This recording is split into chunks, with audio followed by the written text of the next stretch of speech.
Welcome to Live Daf, your online Daf Yomi Shir. Shalom Aleichem and welcome back to today's Daf Hayomi, which is Nazir Daf Samach Hey. We are holding out the Mishnah on Samach Dal Amud Beis 4 from the bottom. So typically a mace cannot be relocated unless there's a special reason. For instance, he was buried just on a temporary basis with that in mind, with the intent of actually relocating him to a better place later on. So the Mishnah now will discuss these types of halachas, some of which are based on svara and logic. Some are actually based on halacha l'Moshe Sinai.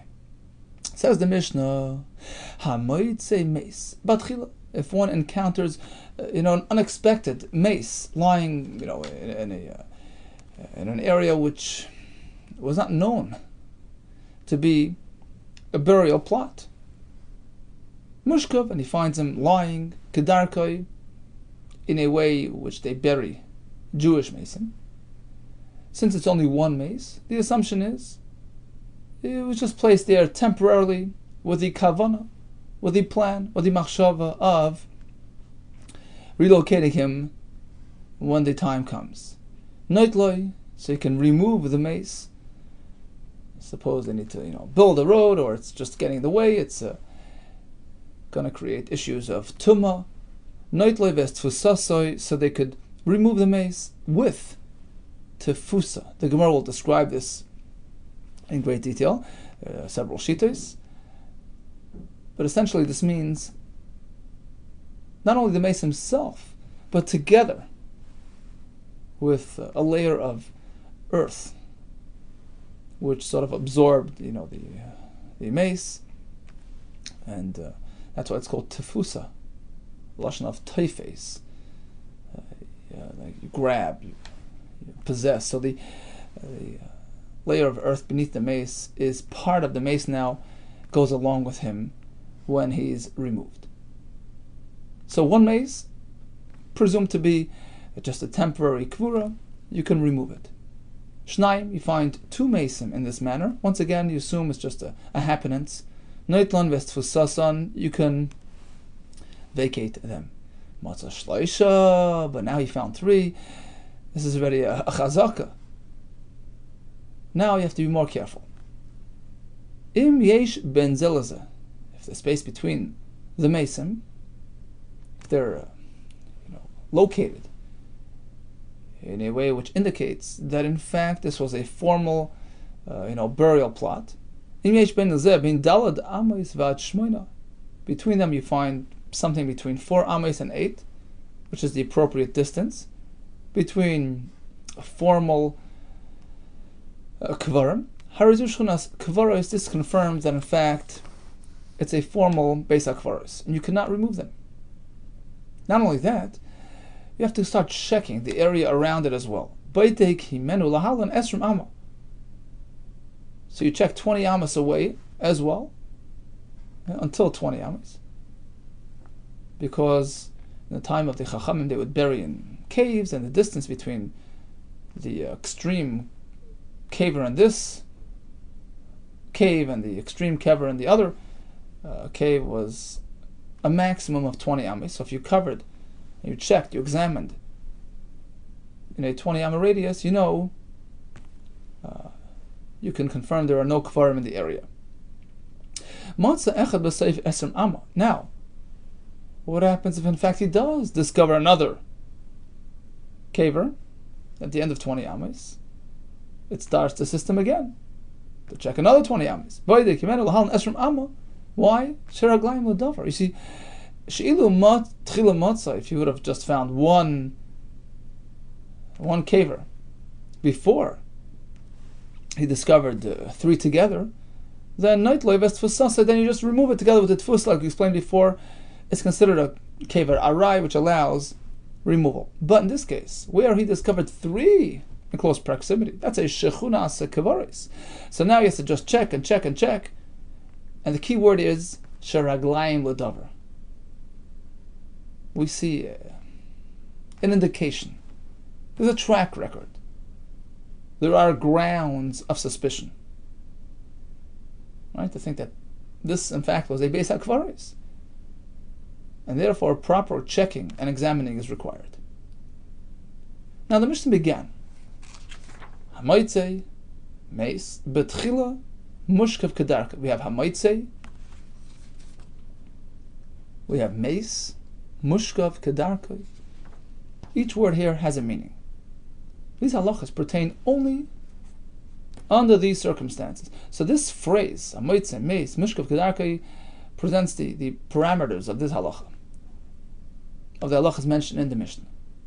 Amar Vida, when it says Hamoitzei, Matzah, means Prat Matzah. The only heter you have to remove the mace is if you just encountered it by surprise. It wasn't a known kever. So the assumption is it wasn't really meant to stay there for a long time. But if it's matzah, you're aware of its presence. It's kavua there. You have no right to remove the mace. This is his kever. You're not allowed to disrupt the menucha of the mace for no reason. Now, the Mishnah says mace. It meant to exclude prat laharuk. Somebody was killed, and Taisa seems to learn that it's like the halacha of chaser, like it's missing something. It's not a proper mace. It doesn't have this halacha.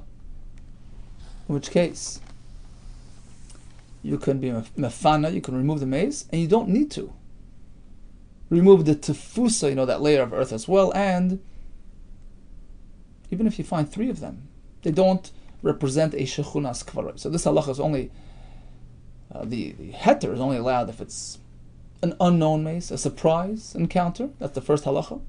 And conversely, if it's a harug, then we have the leniencies. We don't have all these halachas of tefusa and shechunas kvaros. The Mishnah says mushkav. What is that? Prat liyoshev. As opposed to, you find the mace in a sitting position. That's not derech Yisrael. In which case you could just remove it without all these halachas. The word kedarka in the Mishnah indicates prat l'sharoisha munach ben yachosav, as opposed to the mace lying there, not in your conventional manner. His head is between his legs. It's not the way Yisrael buried their mason. So now you can just remove him without the tfusa, without the halacha of shechunas kvaros. Tani ula bar chanina. Another halacha, mace shechaser. The mace was buried, and the mace was not whole. It was missing a part of him. Ein lo tfusa, there's no halacha of tefusa. V'loi shechunas kvaros. And even if you find 3 of them in this manner, they don't represent a Beis HaKvaros. And Tosfos says, maybe it's part of the halacha l'meshim Sinai. Okay. V'chol hani ma'atam eloi. What about the other exclusions? If he's sitting, or it's not in a perfectly lying position, what's wrong with those? Why are they not included in the halacha in the Mishnah? My time eloi. The answer is Amrinan. We presume Dilma Ovid Kechavim, who perhaps is a guy. This is not the way Yisrael bury their mason, and therefore you're allowed to be mafana these mason. Continues the Gemara. Motzah Shnai. Suppose he discovers 2 mason lying side by side, but not positioned the way Yisrael bury their mason. Typically, you bury mason side by side with their heads facing the same direction. Here, they crossed over side by side, but his head is going this way and his head is going this way. Motzah Shnai discovers 2 mason. The head of one mace, lying the side of the feet of the mace next to him. And likewise, the roish of the mace next to him is towards the other one's feet. That's not derech Yisrael. Therefore, ein lehen tefusa v'lo shechunas kvaros. All these halachas don't apply. What about matzah shleisha? This time he found 3 mason Yisraelim, but the whole point of 3 is because it appears like it's a kvius. This is a shechunas kvaros. This is an established, burial plot.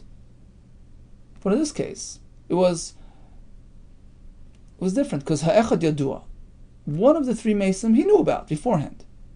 He didn't know whether he was meant to stay there b'kvius, but he knew about him. U'shnaim tchila, the other 2 caught him by surprise. Or vice versa. There's a gersa echad tchila, 1 caught him by surprise. Ushnaim Yidum, the other two he knew about. So apparently they were buried there under different circumstances.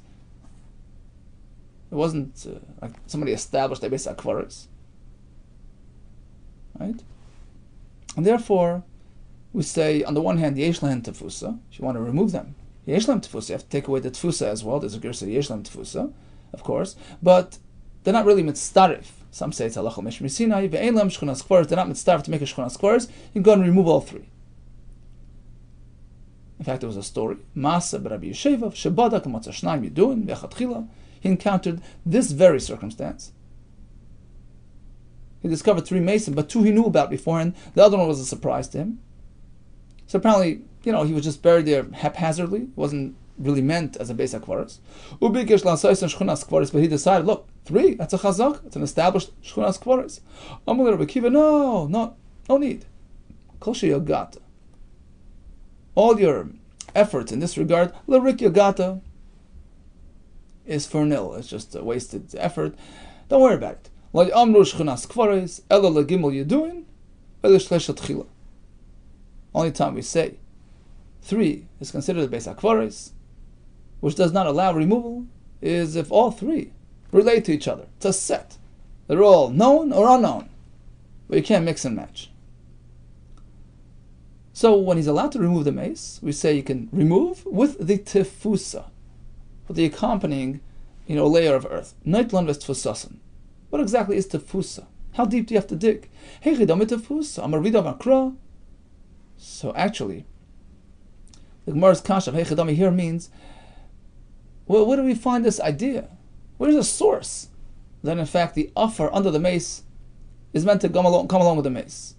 Amar Vidamar Krov Pasuk by Yaakov Avinu, who instructed Yosef to take him out of Mitzrayim. Unesosani, Amar Krov Unesosani, take me Mitzrayim, with a bit of Mitzrayim. Toili me, take Mitzrayim, toili me, take along a little bit of Mitzrayim with me. V'kama shir tefusa. How deep is tefusa? Pirush Abelezer. Noitel offer to chayach. This is the way it works. First, you take the loose earth around the mace, which absorbed, the liquids of the mace. That's number one. Furthermore, v'chayfer bebesul. Psul is the undisturbed earth. You have to dig into it. Gimel etzbois. The halacha, and some explain this is a deep secret. Misaydei mitzvahs kivura, the Svarim say. So bottom line is, this is the accompanying layer of earth. Loose earth and three etzbois beneath that. Meisvei. This indeed is the shir. I have a kasha. Found a brayso which describes tfusa a bit differently. Kama shir tfusa. What is that? Pirush Abelezer B'Tzadik. You go ahead and you gather these spindles, noitelas akismin, the splinters from the coffin, ves akasasas, and the loose globs of earth, and you divide them into three parts. V'zarakas avadoin. First, you discard of the spindles and the globs of earth, which have nothing to do with, they don't contain any mace material. That's out of the way. For sure, no issue with that. The ones which he's unsure about, do they contain some mace material or not? He leaves them there so that it can be placed elsewhere, so it doesn't pose a tahara tuma concern. Vashar, and the rest, which appears to be from the mace himself, we treat it as such. All that mace material indeed is mitame. If you discover, bones which comprise most of his skeleton, that's Erev Binyanai. Reva Atzamis, you find a kav, that's a shear, Reva kav of bones, or Malay Tarvad Rekev, a large spoonful of decay. So all mace material is considered, part of the mace, and that goes along with the mace himself. But no more than that. There's no mention at all of digging into the ground, etc. That's a stira to the Gemara before. Says the Gemara, who? Rabbi Lezer. who told us about the 3 etzbois that come along with the mace, he found another source, a different Tana, who in fact learns tefusa in this manner. Part of the offer as well comes along. The Sanya v'kamashir tefusa. What is the tefusa? Rabbi Yehuda Mishum ben Azai, noitel offer tichayach. First, loose dirt comes along. V'chayfer v'besula.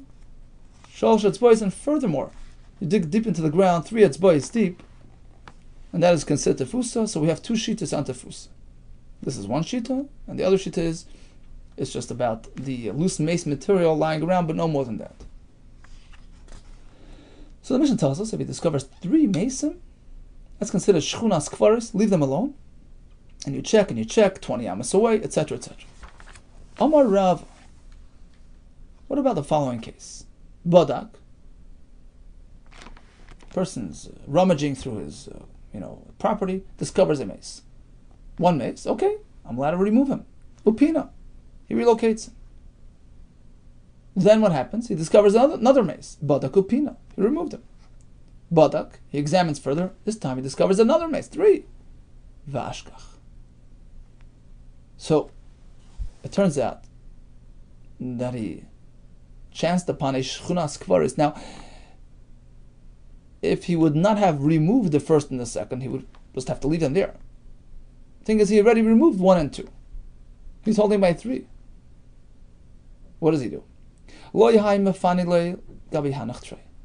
So this third one cannot be relocated and brought to the other 2.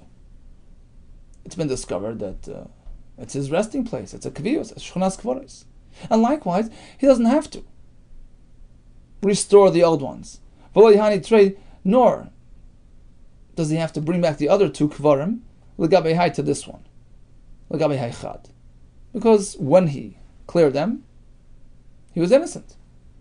He had full right to do so, presuming that it was just a arai, it was just something temporary. Ikad Amri, there's another girsa. Amarava kivan shenitna rishus lafanis. Here's a chiddush lekula.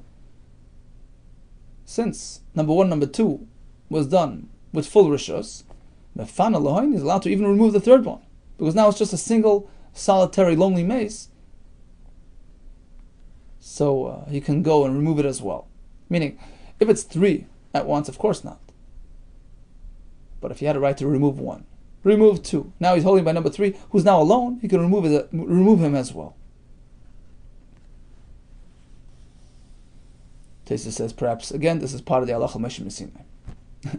Says the Gemara, "Velishvinu shchunas kvaris." Question is, why? Fact is, it's a total of 3. So number 1, number 2 is a mistake. It's been discovered this is a shchunas kvaris. So how could Rav in the second girsa allow him to remove the 3rd one as well? Amar Shlakish ila. Ila means an excuse, so to speak. Ila matzah, they discovered an excuse. V'tiyahu Eretz Yisrael. Chachamim wanted to clear Eretz Yisrael from any tumah issues, to protect the Gehanim and the ones involved in Taharis. So anytime you can sort of arrange, even if there's even just some reason to justify removing the tumah, we do it. In this case, we use the svara. Fact is, we only have 1 mace left over. It's a mace yechidi. Chachamim allowed him to be cleared out. Okay, so he discovered 3 mason. Back to the Mishnah. Discovered 3 mason at once. Leave them alone. Shchunas kvaris. You have to check and check and check until you get to 20 amas. Then there's nothing around the area. So badak me'esrim amma v'limatza. He checked in the whole area, found no kvarim. What's the halacha? Amar Rav Menashe bar Yirmiyah, Amar Rav, shechunas kvaris. So what's the question here? The reason why he's checking is to ensure there's nothing around the area. So now that nothing was found, let's go back to the first 3 that are here. Perhaps this would indicate that they were only buried temporarily. This is not really a place to bury. No. Says Rav Menashe bar Yirmiyah Rav, shechunas kvaris. we treat it as a shchunas kvaros, and you cannot touch them. My time, Amre Shlokish, Ila Matzu, V'tiaru as Eretz Yisrael. Some take out this line in the Gemara, and some learn that the Gemara's shaila was, but maybe still is, the fact that we have three indicate this is a makom of Beis HaKvaros, and we should be concerned about the area. No. You checked, you didn't find, leave it alone. Ila Matzu, this is a proper justification to be Mitar Eretz Yisrael. So the ones that are here are Tameh, but everything around it is Tar. Okay, some summation. A Kever Yisrael, which is a Kever Yadua. No surprises, we knew about this Kever. The assumption is, he was meant to be there, big Kvius. There's no justification to remove the Kever. There's no heter to be mefana the Kever. But if it was Betchila, it was, Matzoi, meaning it was taken by surprise. And then the assumption is, this isn't really a proper burial place. And it was just there, arai, temporarily, that allows removal with the tfusa. Same thing with the second kever. Once you get to the third maze, now you know there's a chazaka, there's a raglayim ledavar.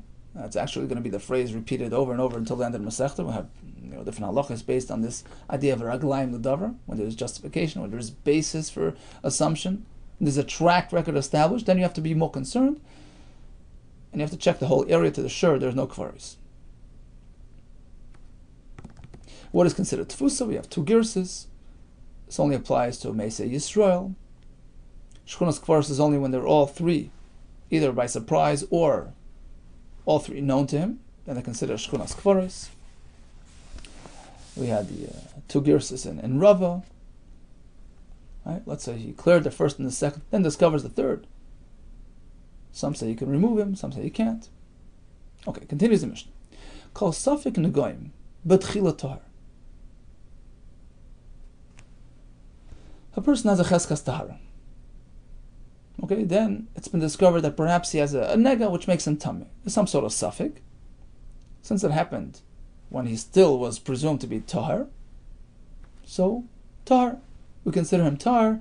Again, achalei niskak l'tumah. Only if it's still before he became, until he was actually, before he became tummy, meaning he was a plain person, no nega, discovered some sort of suffix. Okay, you were tahar, stay tahar. But mishin niskak l'tumah. Suppose he was already tummy, and then we have another suffix on top of that. Maybe he has another nega. That would be one situation. Or Taisus brings, there's a question of whether the nega got shrunk or got lighter. There were two people. We're not sure which one it was. So in this case, since you had a chazaka of tumah, like ragalayim ledavar, right? So then sveika tumah, even though it's a suffix, you're tummy. But no, immediately, how do we know? Let's have a source that a person who had a cheskas tahara would not become tamei misafik by a nega. Amar Vida Marav, Amar Kra, the pasuk said letahara is a pasuk by nega, letahara ilatame, to make him tar or tamei. We start with tahar. Hoyle pasach by a kosa betahara tchila. Pasuk begins with the expression of tahara, indicating to us that we're meant to lean in that direction. So suffix is tar. Asks the Gemara, well, then yachi, if you're working based on that pasuk, a suffix in the goyim is tar, afilu niskak l'tumah, not misfek tar. So even if he was already on the track of tumah, any suffix nega should be considered tar if it's based on the pasuk. Ella says, the more you're right. Every person has a cheskas tahara. You don't need a pasuk for that. To know this basic, simple halacha that when a person is presumed to be tar, you cannot make him tamei when he has a suffix nega, of course. That's plain halacha of chazaka. You don't need a new pasuk by nega for that. Rather, our Mishnah, our Gemara, is focusing on a very specific case. Elaki itma de Rabbi Yehuda Marav. This teaching of Rabbi Yehuda Marav was actually meant on a different halacha. Aho itma. We have a fellow with a nega. We know that a nega will be metame if two white hairs are discovered in that nega. If that nega produced the white hairs, meaning the nega came first and it produced the white hair. as opposed to whether if the white hair was there before the nega. That's not called a sign of tumah. In baheres kadmal seir lavan. Of the baheres, this is a form of nega, preceded the white hair, and then they came. Yeah, that's a siman tumah. He's tumah. Im seir lavan kodim baheres. The white hair preceded his nega. They don't relate to the nega. They're not siman tumah. He remains tar. Safek. Suppose we're not sure which one came first. In this case, we say he's tamei. So typically, a person has a cheskas tahara, but there are svaras. Taisus says a svara that this type of hair color is not common, and the assumption is the nega actually produced it. So there's more reason to believe that he's tamei than tar. Therefore, the Nakama considers him tamei. Rabbi Yeshua Amar. Rabbi Yeshua disagrees. He says kiha. Keha. Okay? What does that mean? My keha. Amar Vida. Keha vetar. Keha means a nega which lost its brightness. It got dull looking. That's a type of nega which becomes tar, right? If it loses its sharpness. Here as well, says Rabbi Yeshua, this suffix situation is treated like a nega keha, which is tar. It's just like a comparison. It's like just like a nega keha is tar, this is tar as well. So even though it's a suffix, it's tar. Why? Asks the Gemara, but there's more reason to believe that the nega produced it, and we should consider him tamei. V'dilma keha v'tamei. Amar v'damarav, based on that pasuk. Amar kro l'tarai l'tamei. We start with tahara first. Hoy l'pasuk ba'kasav b'tahara tchila. Since the pasuk begins with a reference to tahara, it teaches us that even in this case, where it's more likely that he's tamei, we say no, you're tar. So bottom line is, the pasuk that we mentioned was meant for this case. But our Mishnah was unrelated. Just a plain, simple halacha. When a person had a cheskas tahara, and we're not sure whether he encountered the tumah of a nega to begin with, we say he remains tar. But once he's already on the tumah track, and then some suffix arose, or whether he became tar, we say sveika tami, unrelated to any pasuk. It's just based on the general principle of the chazaka remains intact. Cheskas tahara, you stay tar. Cheskas tumah, you stay tumah. So now the Mishnah will proceed with another example of a halacha which is related to the idea of raglayim l'davar. B'shiva dvarchim beit kines hazav. So if an isha experiences a flow of dam, she's tamei, irrespective of the reason, of the circumstance, of the factors that perhaps are contributing to this experience. But when it comes to a man, he will only become a zav by experiencing an emission, only if it's a naturally occurring phenomena, but if it can be attributed to external factors, to circumstances, to all types of situations which precipitated this sort of unnatural experience, he will not become a zav. Now what happens is like this. When a person experiences a flow of this ziva material, so shechva zera is a thicker type of thing, which makes him tummy carry, but ziva is sort of an unnatural thing. It comes from weakness in the body. So if it's just a one-time thing, tumas carry. It's a one-day tumah. He has it twice. He's called a zav, but a lower level zav. He's tummy, for 7 days. He has to count the 7 clean days, and that's it. He has 3 re'iyos, 3 experiences. He becomes a full-fledged zav. He must also bring a carbon at the end of his experience. Now, since the pasuk says mi b'sarai, it has to be natural. It can't be something which can be attributed to some external factor. In contrast to the isha, where even the oines is metame the isha. How do we examine? How do we determine if it's natural or unnatural? B'shiva drachim b'itkinas hazav. There are 7 methods of checking. That only works achale niskach laziva, before he became a zav. When does he become a zav? After that second experience. So he hasn't yet reached that point. There's only one riyah, say, only one ziva. He's not yet a zav. He's just a tummy carry. And therefore, If that second re'iyah can be attributed to some other experience which caused it, he's not a zav. He's not tummy. What are the 7 things? But machal, overeating, but mishta, over drinking, but masa, carrying a heavy load, but kvitza, jumping, exercising, but some sort of bodily weakness, but mara, if he was confronted by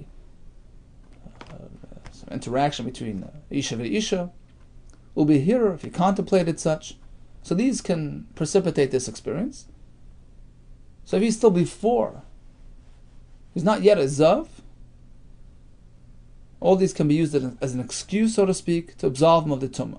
But once he gets to the point of ziva, he had 2 re'iyos, he's already a zav, although not a full-fledged zav, a mini zav, but once you're in a zav, you're on the track of ziva, no excuse works.